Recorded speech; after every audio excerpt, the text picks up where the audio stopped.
Mga kauragon, ang recipe natin for today's video ay atay ng manok. Apritada sana, kaya lang wala na pala akong tomato sauce, kaya adobo na lang. Adobong atay ng manok. Lagyan natin ng oyster sauce.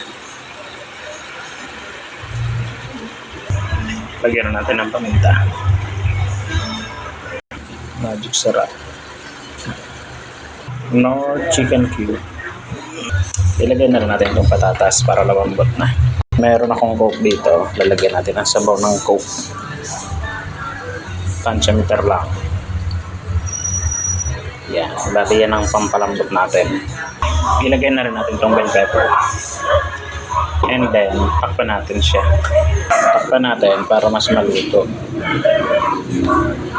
Tingnan natin mga kauragon. Yun. Mukhang yummy na mga kauragon ah. Malapit na mga kauragon, kaya pwede na tayo magpaalam. So, that's all. Thank you and paalam. Atay ng manok. Adobo with coke.